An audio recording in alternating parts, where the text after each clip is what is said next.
Alright, this is Quality Touch. I'm with the big man Pioneer. We're just sitting here, chilling, having a laugh. We're gonna ask him some questions. Hopefully he's gonna show you some things about himself that you've never seen before.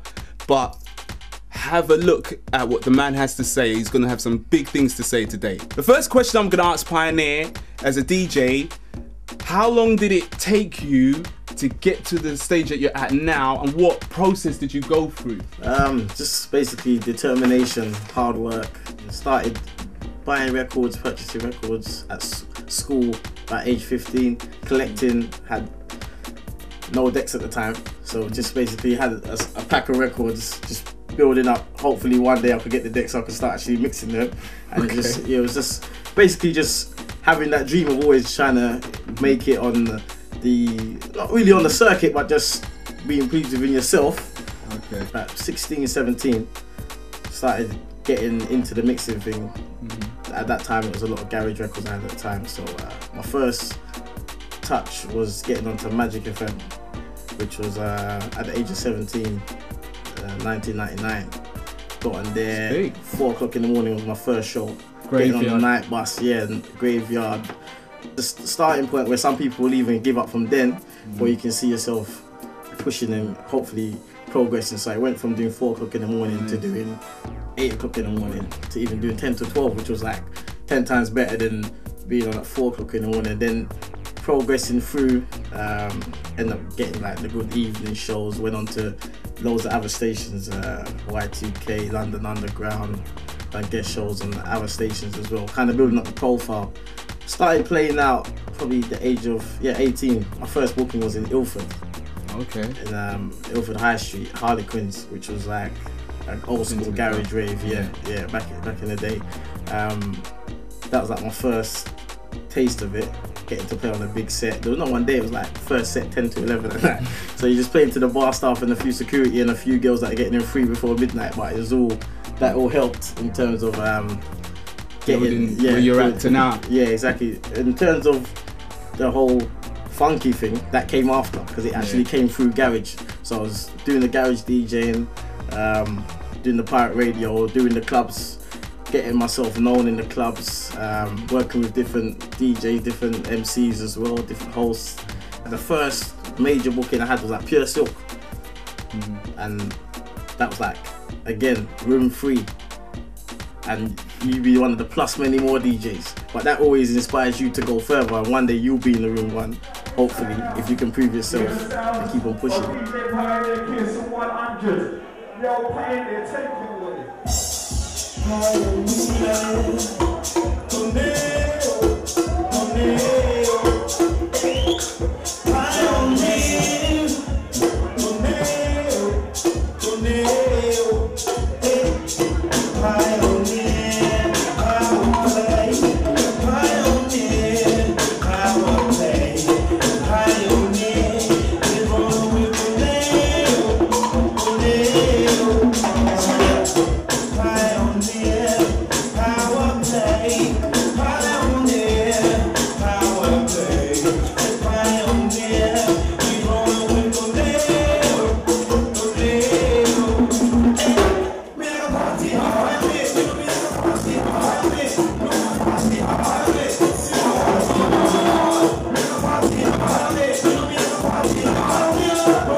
house actually enter into the DJ Pioneer's life? Okay, well, what is right? With house was always there.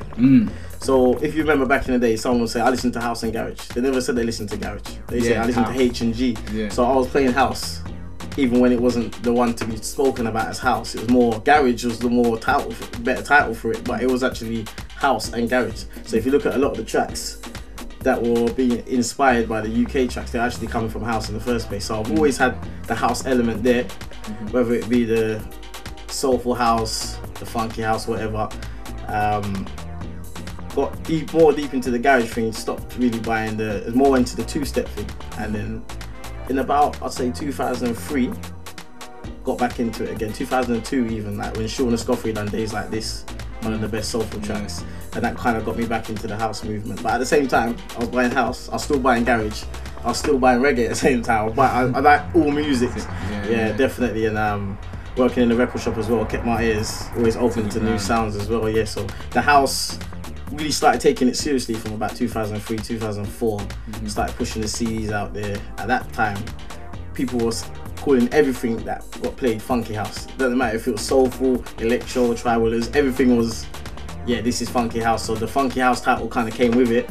So now it's a point where there's so much UK tracks being built where it's the UK funky style, and you still got the house as well. So now I've been known as a house and funky DJ. From getting minimal bookings and you get your first big bookings, I mean, obviously the house, what people said, the funky house started to come on you. I mean, obviously the bookings and the movement. Explain what was actually going on at that time. Like, give us the real history. With the bookings is a thing where a lot of people, it's all about word of mouth basically. So I was playing that, as I said, I was playing at big venues like Scala and Bagley's and whatever, but it'd be the early set, or it'd be the room 2 or even the room 3, and then you still get to prove yourself throughout that. The booking started to really take off with the whole funky house thing in about 2005, pushing the CDs out there, me and Spidey G putting out CDs, girls loving it, girls talking about it, people playing it in their cars, at home all the time, promoters hearing about it, and then people believe in your name after a while. So the more they see your name, the more they believe in it, until when they do a rave, they need Pioneer. Some people haven't even heard you before, but they've seen that name so much times that it's become as a standard where they want Pioneer, they want Super D, Weekman, whatever who was doing it, Kismet, whoever. You know, so that's it. Kind of built from there, and the movement of that whole scene ended up with me and a couple other DJs being like the pioneers of it in the end, because it was a different sound to your average house. So that's how the bookings really took off. I was gonna hit a cheesy question here. Where the name came from, Pioneer?